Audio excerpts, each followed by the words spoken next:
மத்தேயு புஸ்தகம் 1 ஆபிரகாமின் குமாரனும் தாவீதின் குமாரனுமாகிய இயேசு கிறிஸ்துவுடைய வம்ச வரலாறு. கிறிஸ்துவே நீங்க தாவீதின் குமாரனுமாகிய இயேசு கிறிஸ்துவுடைய வம்ச வரலாறு அப்படின்னா, தாவீது யாருன்னா ராஜா. இந்த ராஜா வம்சத்துலதான் இயேசுவை எழுப்புவேன்னு சொல்லி தாவீதுக்கு அவர் சொல்லி இருந்தார். தாவீதுக்கு என்ன சொன்னாரு? உன் சந்ததியில் நான் கிறிஸ்துவை எழும்ப பண்ணுவேன் என்று சொன்னார். ஆகவே அவர் என்ன சொல்றாருன்னா, இவர் தாவீதின் குமாரன் என்று இணைத்து காட்டுகிறார் அந்த வேத வசனத்துல. இந்த மத்தேயு புஸ்தகத்துல 9 தடவை தாவீதின் குமாரன் என்று சொல்லப்பட்டிருக்கிறது. ஒரு குருடன் சொன்னா, தாவீதின் குமாரனே எனக்கு இறங்கும். அப்போ அவன் எப்படி கூப்பிட்டான்? அவனை நீ யாரும் சத்தம் போடாதரா அப்படின்னா. ஆனா அவன் என்ன செஞ்சான்? அதிகமாக சத்தம் போட்டானா. இன்னைக்கு நீங்களும் நானும் சில நேரத்துல ஆராதிக்கிறதுக்கு சில விஷயம் நம்மள கம்முன்னு இருக்க வைக்குது. ஆமா, அவ்வளவுதான். ரைட், ஓகே, சரி, ரைட், அப்படியே இருந்துக்கிறேன் அப்படின்னு நினைக்காதீங்க. அதிகமாய் சத்தம் போட்டானா. நீங்கள் தேவனை அதிகமாக கூப்பிட வேண்டியவர்கள். ஏனென்றால் உங்களுக்கு தேவை இருக்கிறது. உங்களுடைய குறைகளை அவர் தான் நிறைவாக்க முடியும். உங்களை ரட்சிக்கிறவர் அவர் தான். உங்களை மீட்கிறவர் அவர் தான். உங்க சரீரங்களை சுகமாக்குறவர் தான். அப்போ அந்த அந்த கூட என்ன செஞ்சா, தாவீதின் குமாரனே என்று மிகவும் அதிகமா சத்தம் போட்டானா.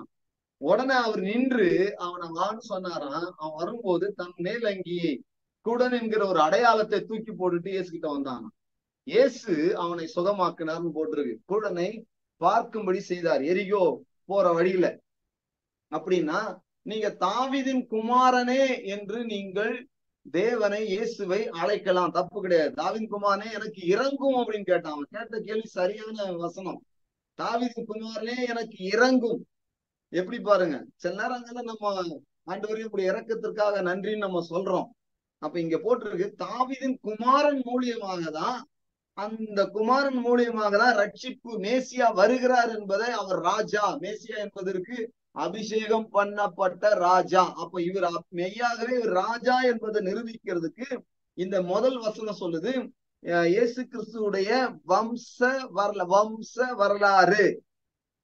கவனிச்சிங்களா? வம்ச வரலாறு, அவருடைய வரலாறு என்ன அப்படின்றது இயேசு கிறிஸ்துவுடைய. அடுத்து நான் வசனம் சொல்லுவேன், ரொம்ப முக்கியமான விஷயம். இப்போ இந்த சரீர பிரகாரமாக ஆபிரகாமின் சந்ததியில் வந்தவரும் இயேசு கிறிஸ்துவின் சொன்னபடி மரித்தோர்ந்து எழுப்பி தேவனுடைய சுதன் என்று பலமா நிரூபிக்கப்பட்ட தேவனுடைய குமாரனுமாய் இருக்கிறார். ரோமர் புஸ்தகம் 1:5 வாசிப்போம்.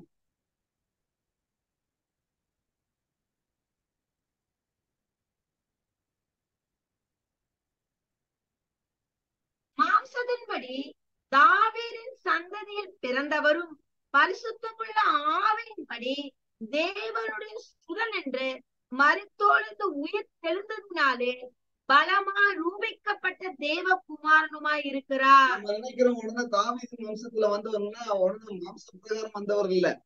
அதாவது அந்த அவருடைய சரீர பிறப்பு ஒரு அந்த சந்ததியில வந்தாரே தவிர, பரிசுத்த ஆவியினால ஒரு சரீரத்தை மரியாளுடைய கர்ப்பத்தில் உண்டு பண்ணி அவர் பிறந்தார். அவருடைய பிறப்பே இயற்கைக்கு அப்பாற்பட்ட பிறப்பு. கன்னி வயிற்றில் இயேசு பிறந்தார். ஆனா இங்க போட்டிருக்குது, அவர் எப்படிப்பட்டவர்னா அவர் தாவீதின் சந்ததியில் வந்தவர். அப்போ தாவீதுடைய சந்ததியில வரணும்னா அப்போ அவருடைய ரெக்கார்டு என்ன? அதுதான் இங்க போட்டிருக்குது. எல்லா ராஜாக்களுடைய பேரும் ஆபிரகாம் பாருங்க, அது ராஜாக்கள் இருந்து ஆரம்பிக்கல.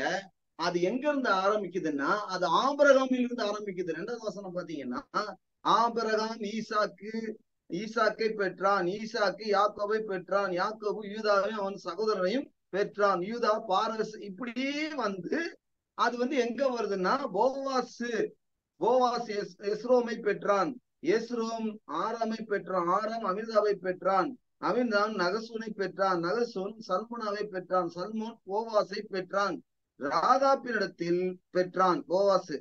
அப்போ போவாஸ் ஓபேத்தை ரூத்திடத்தில் பெற்றான். நல்லா கவனிச்சிங்களா? 5ஆம் வசனம் வாசிக்கிறேன். ஓபேத் ஈசாயை பெற்றான். இது வரைக்கும் யாருடைய சந்ததினா, தாவீதுடைய ஆபிரகாமின் சந்ததி. இவங்க எல்லாமே ஆபிரகாமின் சந்ததி தான்.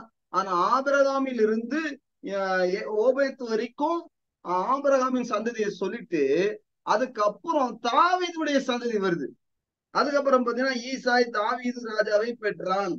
அதனாலதான் அந்த ரெண்டு பேரையும் இணைச்சுதான் மேல போட்டிருக்கு ஆபிரகாமின் குமாரனாகிய தாவீதின் ஆபிரகாமின் குமாரனாகிய தாவீதின் குமாரனாகிய இயேசு கிறிஸ்து வம்சத்துடைய வரலாறு. இந்த ரெண்டு வரலாறு இதுல இணைஞ்சிருக்கிறதுனால, இயேசுவோட இணைஞ்சிருக்கிறதுனால இந்த புஸ்தகம் இப்படி சொல்லப்பட்டிருக்குது. ஈசாய் 6ஆம் வசனம், ஈசாய் தாவீது ராஜாவை பெற்றான். தாவீது ராஜா உசியாவின் மனைவியிடத்தில் சாலமோனை பெற்றான். நல்லா கவனிங்க, இது மிஸ்டேக் பண்ணா கூட அதையும் கரெக்டா இங்க போட்டிருக்குது. என்னைக்கா இருந்தாலும் அடுத்தவன் மனைவி தான். அடுத்தவன் மனைவி மேல அதை தேவன் ஒத்துக்கொள்ளவே மாட்டார். அடுத்தவன் மனைவியை தொடர்றதுக்கு தேவன் ஒத்துக்கொள்ளவே மாட்டார். பாருங்க, தாவீது எத்தனையோ ஆண்டுகளுக்கு முன்பாக வாழ்ந்து இருந்தோம். ஆனா தாவீது இறந்து போய், தாவீதுடைய மகன் சாலமோன் இறந்து போய், எல்லா சந்ததியில நிறைய ராஜாக்கள் இறந்து போய் கூட, அந்த சந்ததியில ராஜரீகத்துல வந்த எல்லாரும் இறந்து போய் கூட பல வருஷங்கள் கழித்து இந்த மத்தேயு புஸ்தகம் எழுதப்பட்டிருக்கு. ஆனால் வேதம் சொல்லுகிறது, உரியாவின் மனைவியிடத்தில் பெற்ற சாலமோன். அப்ப வேதம் அன்னைக்கும் பச்சபால தாவீதின் மனைவியா பார்க்கல, இன்னைக்கும் அப்படித்தான் தாவீது மனைவியா பார்க்கல. கவனமா இருங்க. அடுத்தவருடைய மனைவியை அவங்க அந்த உரியாவின் மனைவியை கடைசி வரைக்கும் உரியாவின் மனைவியா தான் பாதிச்சு. தாவீது தப்பு பண்ணாலும் கடைசி வரைக்கும் சொல்லும் போது அது தாவீதினுடைய மனைவின்னு சொல்லல. நல்லா கவனிங்க, அது உரியாவின் மனைவின்னு தான் சொல்லப்பட்டிருக்குது. அதனால உடன்படிக்கை என்பது கணவனும் மனைவியுமாக தேவனுக்கு ஒன்பதாக உடன்படிக்கை பண்ணி அவர் திருமணம் பண்ணுகிறார்கள். அது கடைசி வரைக்கும் மாற்றப்பட முடியாத ஒன்று. மாற்றுகிற தேவனை நீங்கள் ஆராதிக்கிறீர்கள். அதனால கணவனையும் மனைவியையும் மாற்றக்கூடிய வேலை தேவனுடைய வேலை. அதை விசுவாசிச்சு மாட்டிக்கணும். சரி, ரைட், ஓகே, இங்க நம்ம சப்ஜெக்டுக்கு வருவோம். சரி, இப்படி எல்லாம் போட்டுட்டு 14 தலைமுறை, அதாவது எதுல இருந்துன்னா 17ஆம் வசனம், இவ்விதமாக உண்டான தலைமுறை எல்லாம் ஆபிரகாம் முதல் தாவீது வரைக்கும் 14 தலைமுறைகளும் தாவீது முதல் பாபிலோனுக்கு சிறைப்பட்டு போன காலம் வரைக்கும் 14 தலைமுறைகளும், பாபிலோனுக்கு சிறைப்பட்டு போன காலம் முதல் கிறிஸ்து வரைக்கும் 14 தலைமுறை. அப்போ 3 தலைமுறை, 42 தலைமுறை. புரியுதுங்களா? 42 தலைமுறையினுடைய அடக்கம் தான் இந்த 1ஆம் அதிகாரம். இயேசு கிறிஸ்துடைய வம்சவளர என்னன்னா ஆபிரகாமில் இருந்தும் தாவீதில் இருந்தும் சொல்லப்பட்ட காரியங்கள். ஆபிரகாமில் இருந்து 42வது தலைமுறை முடிஞ்ச பிறகு இயேசு வருகிறார். அப்போ இது சும்மா இல்ல. மத்தேயு புஸ்தகம் சும்மா கிடையாது. 1ஆம் அதிகாரம் ஏதோ சும்மா அவன் இவனை பெற்றான் அப்படி படிச்சுட்டு போறது கிடையாது. அதுக்குள்ள பெரிய காரியங்கள் இருக்கு, வரலாறு இருக்கிறது. என்ன வரலாறு? ஒன்று ஆபிரகாமின் குமாரன்கிற வரலாறு இருக்குது. இன்னொன்னு தாவீதின் குமாரன் வழியில் வந்த ராஜரீகத்தில் வந்த ராஜாவாக இயேசு இருக்கிறார். ராஜ பரம்பரையில இயேசு வந்தார் என்று சொல்லப்பட்டிருக்கிறது. அப்போ நான் கேட்கிறேன், நீங்க கிறிஸ்துவுக்குள்ள பிறந்திருக்கிறீங்க, என்ன லைன்ல வந்துட்டீங்கன்னா ராஜரீக பரம்பரைக்குள்ள வந்துட்டீங்க. அதனாலதான் வேதவசனம் சொல்லுது, அவர்களை ராஜாக்களாகவும் ஆசாரியர்களாகவும் வைத்துக்க. நீங்களும் நானும் ராஜ பரம்பரை, பிச்சைக்கார பரம்பரை இல்ல, கஞ்ச பரம்பரை இல்ல. உங்க பரம்பரையே மாறி போச்சு. ஏன்னா இப்ப வேற பரம்பரையில வந்துட்டீங்க. எப்படி ஆபிரகாமை விசுவாச மார்க்கத்தார்களோ அவர்கள் ஆபிரகாமின் பிள்ளைகள். ஆபிரகாம் பெரிய பணக்காரன், அடுத்து தாவீது வர்றாரு. அப்போ ராஜரீகம் இங்க ஒருவேளை இப்ப இருக்கிற நிலைமை வித்தியாசமா இருக்கலாம், உணர்ச்சி வித்தியாசமா இருக்கலாம். ஆனா உங்க மனதுல இருக்குன்னு நான் என்ன பரம்பரைன்னா ராஜாக்கள் பரம்பரை. இன்னும் கேட்டீங்கன்னா கிறிஸ்து என்றால் ராஜா என்று அர்த்தம். அபிஷேகம் பண்ணப்பட்ட ராஜா. இப்ப நம்மளாம் யாருன்னா அபிஷேகம் பண்ணப்பட்ட ராஜா.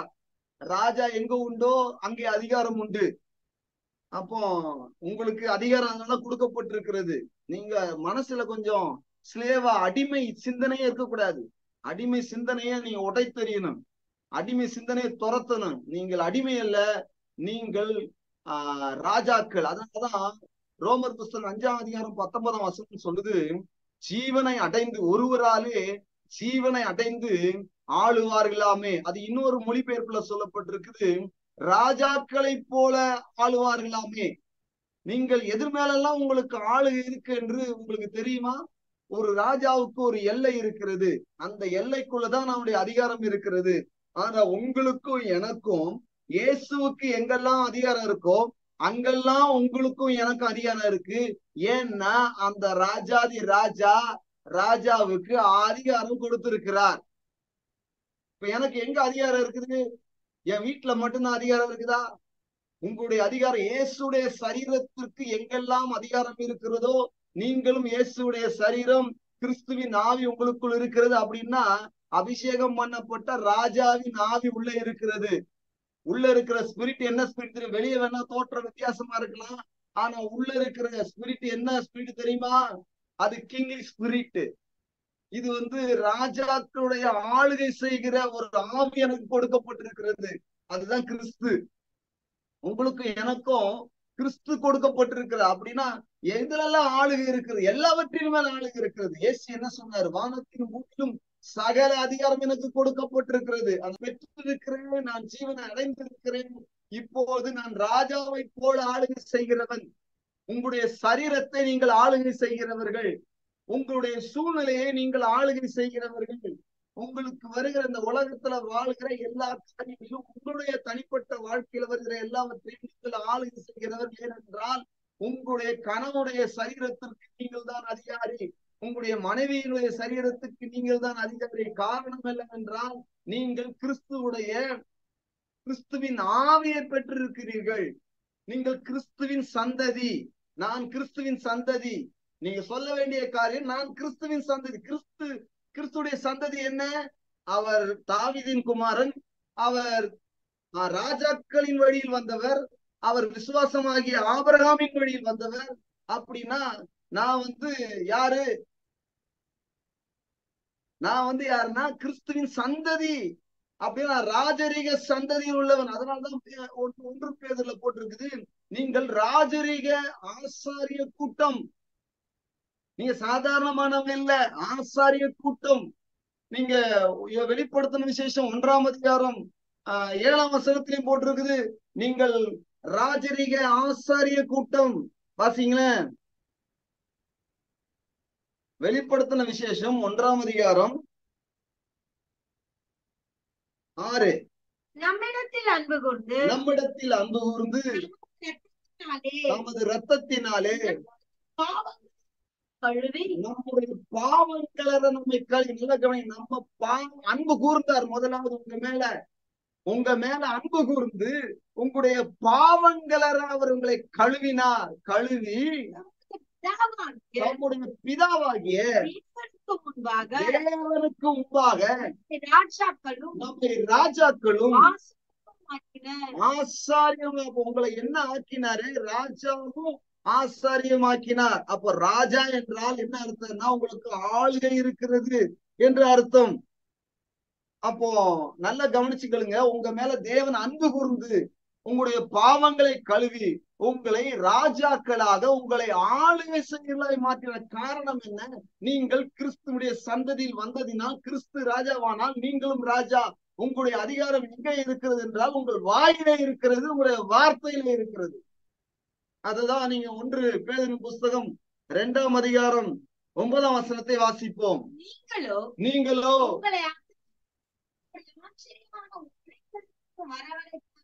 முதல்ல அன்பு கூர்ந்து உங்களை கழுவினார் நாங்க சொன்னேன். இங்க என்ன போட்டிருக்குன்னா, நீங்களோ உங்களை அந்தகாரத்தினின்று தம்முடைய ஆச்சரியமான ஒளியிடத்திற்கு வரவழைத்தவுடைய புண்ணியங்களை அறிவிப்பதற்கு. பாருங்க, அப்ப எங்க இருந்தீங்க? இதுக்கு முன்னாடி எங்க இருந்தீங்க? அந்தகாரத்தில் இருந்தீங்க. ஆனா இப்ப எங்க வந்துட்டீங்க? ஆச்சரியமான ஒளியிடத்துல வந்துட்டீங்க. அது மாத்திரம் இல்ல, அந்த புண்ணியத்தை, அந்த நல்ல காரியத்தை அறிவிப்பதற்கு என்ன சொல்றாரு? தெரிந்து கொள்ளப்பட்ட சந்ததியும் ராஜரீகமான ஆசாரிய கூட்டமாயும். ராஜரீக ஆசாரிய கூட்டம். நல்ல கவனிங்க, ராஜரீக ஆசாரிய கூட்டம். இது என்னன்னு படிங்க. முதல்ல கழுவன உடனே அன்பு கூர்ந்து உங்களை கழுவி அவருக்கு முன்னாடி நிற்க வைக்கும் போது, பிதாவுக்கு முன்னாடி நிக்க வச்சாரு. இப்ப நீங்க பிதாவை கூப்பிடுறீங்களா? அப்படி நிக்க வைக்கும் போது உங்களை ராஜாவாக்கிட்டாரு, ராஜாவும் ஆசாரியம் ஆக்கிட்டாரு. இங்க போட்டிருக்குது, நீங்க ஆச்சரியமான இருட்டுல இருந்தீங்க. இப்போ நீங்க இருள இல்ல, அந்த காலத்துல இருந்தீங்க நீங்க. இப்ப வெளிச்சத்துல அவர் கொண்டு வந்துட்டாரு. கொண்டு வந்து என்ன சொல்றாரு இப்போ? அந்த புண்ணியத்தை, ஆச்சரியமான அந்த ஒளியை குறித்த அந்த புண்ணியத்தை அறிவிக்கும்படிக்கு உங்களை ராஜரீக ஆசாரிய கூட்டமாயும் பரிசுத்த ஜனமாயும் அவருக்கு சொந்தமானவர்களுமாயும் சொந்தமான ஜனமாயும் இருக்கிறீர்கள். அப்ப நீங்க யாரு? நீங்க ஆச்சரியமான ஒளியிடத்தில் வரவழைத்தோடைய ராஜாக்கள். நீங்கள் ராஜாக்கள் என்பதை நீங்க விசுவாசிங்க. ஏன்னா நீங்க உங்க உங்க அப்பாவுடைய சந்ததியில வந்த ராஜாக்கள் கிடையாது. இது இயேசு கிறிஸ்துவோடு இணைந்ததுனால அவரு ராஜாக்கு ராஜா, நம்மள ராஜா. சரி, வெளிப்படுத்துற விசேஷம் 5ஆம் அதிகாரம் 10ஆம் வசனத்தை வாசிப்போம். எங்கள் தேவனுக்கு முன்பாக எங்கள் தேவனுக்கு முன்பாக ராஜாக்களும் எங்களை ராஜாக்களும் ஆசாரியனுமாக்கினீர். எங்க அரசால போறீங்க? ராஜாவுக்கு போய் பரலோகத்துல போய் நான் அதை செய்வேங்க இதை செய்வேங்க, அந்த கதைலாம் இங்க வேண்டாம். சிலர் அப்படிதான் புள்ள விடுவாங்க. என்ன செய்ய போற? போய் இங்கதான் செய்ய வேண்டிய வேலை இருக்குது. இங்கதான் உனக்கு அதிகாரம் கொடுத்திருக்கிறாரு.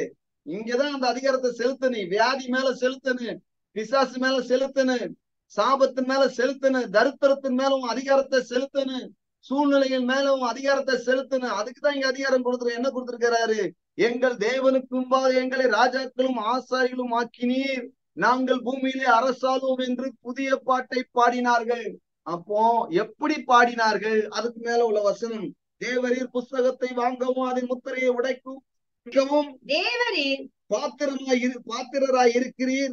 ஏனெனில் நீர் அடிக்கப்பட்டு சகல கோத்திரங்களிலும் பாசைக்காரர்களும் ஜனங்களிலும் ஜாதிகளிலும் இருந்து எங்களை தேவனுக்கென்று உம்முடைய ரத்தத்தினாலே மீட்டு கொண்டு, இந்த ரத்தத்தினாலே மீட்டு கொண்ட ஜனங்களை பத்தி தான் போட்டிருக்குது. நீங்கள் நானும் எதனால மீட்கப்பட்டவர்கள்? இயேசு ரத்தத்தினாலே மீட்கப்பட்டவர்கள். அந்த மீட்கப்பட்டவர்கள் என்ன செய்வார்கள்? ராஜாக்களும் தேவனுக்கு முன்பாக எங்களை ராஜாக்களும் ஆசாரியனும் ஆக்கி நாங்கள் புதிய பாட்டை பாடுவோம். என்ன பாட்டு? ஆளுன்றது என்ன? கெஞ்சுகிறோம் ஐயா, நாங்க நீர் மட்டும் எங்களோடு இல்லைன்னா என்னோட வாங்க. இப்படிப்பட்ட பரதானுபவமான பாட்டை பாடுறதுக்கு நீங்களும் நானும் மீட்கப்படல. நீங்களும் நானும் எப்படி மீட்கப்பட்டோம் என்றால், எப்படிப்பட்ட பாட்டுன்னா பூமியிலே அரசாளுவோம் என்கிற பாட்டை பாடினார்களாம். நீங்க பாட வேண்டிய, நாம் பாட வேண்டிய பாட்டு, பூமி ஆளுகை செய்வோம், இந்த சூழ்நிலையை ஆளுகை செய்வோம், வியாதியை ஆளுகை செய்வோம் பாட்டு பாடணும். இன்னைக்கு கிறிஸ்தவ கூட்டம் அப்படி பாட்டு பாடிக்கிட்டு இருக்குது. என்ன பாட்டு? வாராவினை வந்தாலும் சோராதே மனமே அப்படின்ட்டு பாட்டுலாம் பரிதாபமான பாட்டு. பிச்சை எடுக்கிறவன் பாருங்க எப்படி கேட்கறானோ அப்படிதான் பாட்டம். அந்த பாட்டுக்கு தான் 1000 1 லட்சம் வியூவர்ஸுங்க. எதுக்கு? பிச்சை எடுக்கிற பாட்டுக்கு. ஏன்னா அதான் கொஞ்சம் கம்ஃபர்ட்டா இருக்குது. ஏன்னா அந்த இனம் அந்த இனத்தோட தான் சேரும். நம்மளை பத்தி நம்ம இருக்கிற சூழ்நிலையை பத்தியே பாட்டு பாடுறாங்களே அப்படின்ட்டு. அதனால அதோடதான் ஒத்து போகும். நம்ம அந்த இனம் கிடையாது. நம்ம இனம் வேற, ஆளுகிற இனம். என் பரம்பரை என்ன பரம்பரை? ஆளுகிற பரம்பரை. நீங்க சொல்ல வேண்டிய, அறிக்கை பண்ண வேண்டிய ஒரு விஷயம், ஆளுகை செய்கிற பரம்பரையில பிறந்திருக்கிறேன். அது யாரு? ஆபிரகாமின் சந்ததி, தாவீதின் குமாரன் இயேசு கிறிஸ்துதான் அந்த சந்ததி. அந்த சந்ததியில நான் வந்திருக்கிறேன். ஆபிரகாம் ஆளுகிறவராய் இருந்தார், ஹெல்த்தா இருந்தாரு, வெல்த்தா இருந்தாரு. தாவீது அதை போல சிறப்பான ஒரு மனிதனாக இருந்தான். அதை போல நானும் ஆளுகிற செய்கிறவன். அதே அபிஷேகம் என் மேல இருக்குது, அதே ஆவி எனக்கு கொடுக்கப்பட்டிருக்கிறது. ராஜரிகமான ஆசாரிய கூட்டத்தில் உள்ளவன். ஆகவே நான் சூழ்நிலைகளை ஆளுகிறவன். சூழ்நிலை தண்ணியா இருந்தாலும் சரி, தண்ணி இல்லாம இருந்தாலும் சரி, என்ன ஒரு மாதிரி நம்மன்னு இருக்கு, அப்பளம் வேணா நமத்து போலாம். ஆனா நீங்களும் நானும் நமத்து போக கூடாது. ஏன்னா ரூலிங் பார்ட்டி 5 வருஷத்துக்கு ஒரு தடவை தான் ரூலிங் பார்ட்டி வருது. ஆனா நீங்களும் நானும் இயேசு கிறிஸ்து என்னைக்கு சிலுவையில ஜீவனை விட்டு மறிச்சு 3 உயிரோட எழுந்தாரோ அன்னையில இருந்து நம்ம ரூலிங் பார்ட்டியில இருக்கோம். எல்லாம் என்ன ரூல் பண்ணுது பாஸ்டர் அப்படின்னா, நீங்க உங்களுக்கு இன்னும் தெரியல இயேசு ரூல் எடுத்திருக்காரு, இயேசு ஆளுகை செய்கிறவர். நாம் ஆளுகிற பகுதியிலே இருக்கிறோம். 5 வருஷத்துக்கு ஒரு தடவை இல்லை. அது இன்னைக்கு போவோம் மறுபடியும் அடுத்த 5 வருஷத்துக்கு யாராவது வருவாங்க. ஆனா நீங்களும் நானும் அப்படி கிடையாது. நித்தியமாக ஆளுகிற ஒரு ஆளுகையின் கீழே நம்ம இருக்கிறோம்.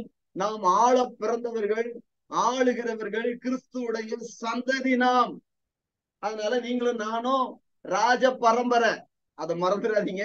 அவர்கள் தான் கிறிஸ்தவர்கள். அதனால அந்த மாதிரி கிறிஸ்தவர்கள் வாழணும்.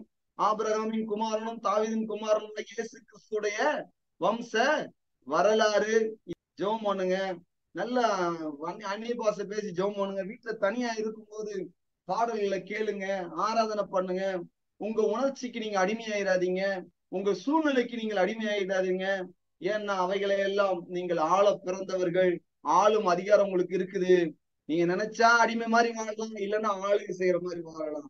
இப்போ நீங்க ஆண்டவரே என்ன அடிமைத்தனத்துல இருக்கிறேனே, எனக்கு அது அடிமைப்படுது, கெட்ட சிந்தனை, அந்த சிந்தனை வருது, இந்த சிந்தனை வருது, நீங்க சொல்ல வேண்டிய அவசியம் இல்லை.